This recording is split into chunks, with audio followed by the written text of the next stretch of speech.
We're down to the last final hours here before Season 1 kicks in for Vanguard and Warzone. That downtime that will follow within Warzone, then transitioning us into Caldera and Warzone Pacific. That's going to be happening here, but leading up to that, I want to give you guys a couple of tips here that you should definitely maybe take into consideration, and also that can help you out greatly when jumping into Caldera for the very first time. Today, we're running down 13 tips, so as we go along, let me know your thoughts down below. Is there anything here that you guys would like to add to this list that maybe we can help out the community overall down in the comments to expand this list? Anything you guys are looking forward to here with Caldera, whatever the case, drop your thoughts down below. But if you enjoyed the video, do me a favor, drop a like on the video. Let's aim for 2,000 on this. And of course, if you are new to the channel, hit that subscribe button so you don't miss a single thing regarding all things Warzone, Vanguard, and anything Season 1. We have so much stuff you do not want to miss, so make sure you stick it here if you're part of that nearly 70% of viewers that are not subscribed.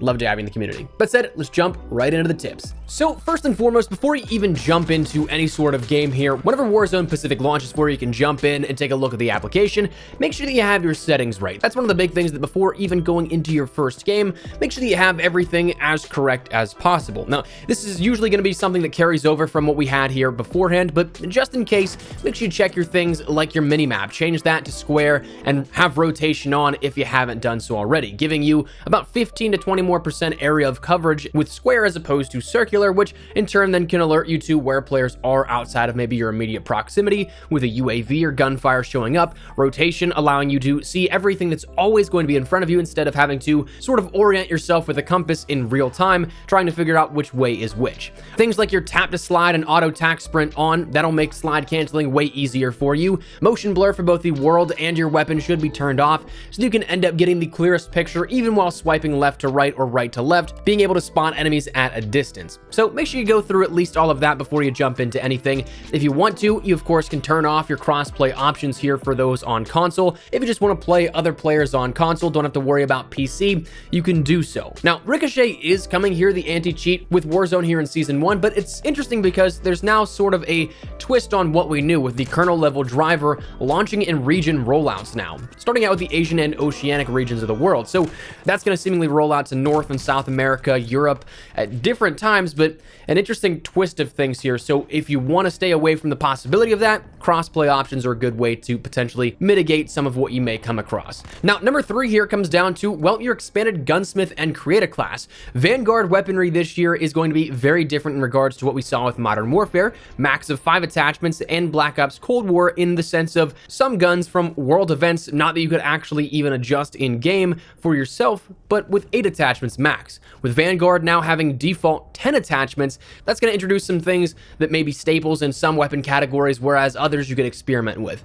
For me, the perk 2 category in terms of weapon perks is filled with things that I don't necessarily need, and I am incredibly excited to have fully loaded on every single weapon that I kit out, because I don't really care for the other perk 2 weapon attachments, so I'll have ammo all of the time. However, Vanguard weaponry may tend to pull your weapon design to things like recoil mitigation and accuracy, kitting a weapon out to make sure that those things are covered. There's a lot of kick with a lot of weapons here within Vanguard weaponry, and of course that new accuracy stat is something that introduces a little bit of bloom, and over a distance, that's not all that great. So you want to make sure that your shots are accurate, as with the other weapons from Modern Warfare and Cold War.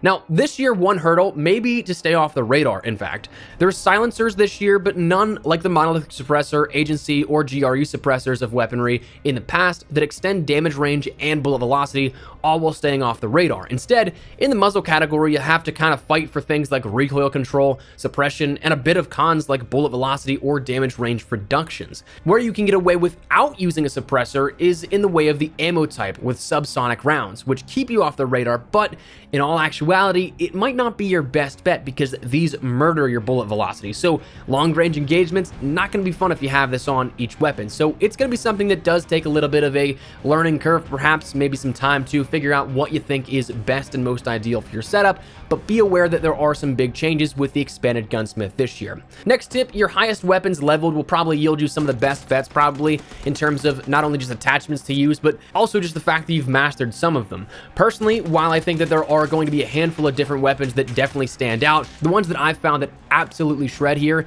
that is something that we'll expand upon this a little bit further, but make sure you give some love and level up your BAR, Automaton, and NZ41. based off our early play sessions, pending there is no major weapon tuning that changes the entire sort of meta of all of that, it might be a good idea to do so. Now, talking some gameplay tips, depending on the game mode you're playing, some restrictions may actually apply. When you're talking regular Warzone and Battle Royale here, you're not going to have anything that is off limits, but things like Vanguard Royale, Vanguard Resurgence, and then perhaps in the future with Vanguard Plunder, you may see some restrictions where it's only limited to those Vanguard items. So things like your heartbeat sensor and stuff like that, those will be off limits, but again, that's only for some specific game modes, so don't worry too much just yet. Just know that if you see an error icon in your creator class, it might be due just to that game mode. Number 6, land hot or potentially not. It really is all preference based. A lot of the first week, I think we'll probably see a very evenly distributed point of interest landing zones, but there's always going to be more hotly contested locales, especially as time goes on. I mean, not everybody was really landing super in the first week or two of Verdansk when that was introduced in March of 2020, but there we were for about a 12-month span where it was the hottest drop in the entire map. Now, if you want to go hot, places like Resort, Capital, Airfield, and Docks were all solid choices that were all hotly contested in our early play sessions, though again, that might not necessarily be the best gauging here of the hottest locations to drop. But what's interesting though is that I can't quite pinpoint it for myself. This is kind of a general statement for the overall map, but it feels like the world and the points of interest are much more dense while also not feeling as hectic, still having a lot of room in between. That might be down to the even distribution of various things like additional buildings and sort of like dense urban areas, but not really sprawling and large scale of like, say, a skyscraper that would make the illusion of that. So not quite sure, but it's a definitely interesting feeling that I think you'll experience as well jumping into the map for the first time. But other places like Lagoon, Fields, Runway, Beachhead, those are all smaller points of interest and may not be as hot jumping in right out of the gate. So while you don't have to land in the middle of nowhere, you'll definitely see some locations that may be a little bit safer, or if you want to really go in, guns a-blazing, some other ones that are hotly contested. Next up, utilize utility early. With the inability to buy a loadout drop until after the first loadout event, that is a huge change to Warzone here that honestly, after playing with it a little bit, I actually quite like. It kind of forces some engagements that you might not otherwise take, which in turn, by comparison to using loadout weapons for the last 2 years almost, because it's the first thing you'll usually want to end up getting, it makes those kills with the ground loot weapons feel a little bit more satisfying, I think. But with the inability to buy a loadout drop until after that first loadout event, make sure you utilize your buy station to get other utility that otherwise you may not.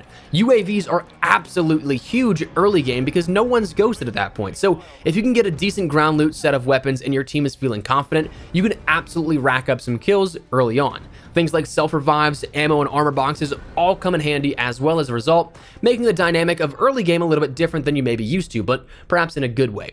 Also, talking about that, to gain the ability to get that utility, contract farm things. Play for contracts, whether it be scavengers, recons, bounties, whatever. By this point, you know exactly what they all do. Scavengers giving you a little bit extra loot, plus also a satchel at the end of that. Recons allowing you to see the next zone and where it goes before it closes. Bounties marking players for a sort of mobile, not necessarily UAV, but at least relative understanding of a player and his team may be in that vicinity. Whatever the case, you know what they do, but each, of course, completing those gives cash for utility. And again, early on, that's huge. It can give you those UAVs that show you a lot more players because they may not be ghosted. So make sure you do that as well jumping in. Number 9, utilize the new ways to traverse the map. Caldera, so far from my limited experience, seems to have some major upgrades in terms of ease of access to areas in the map by comparison to Verdansk. We talked about how Geo is incredibly easy by comparison to Scale, with even the straight up ability to climb some cliff faces instead of having to lose your mind over the inability to walk up or jump up something.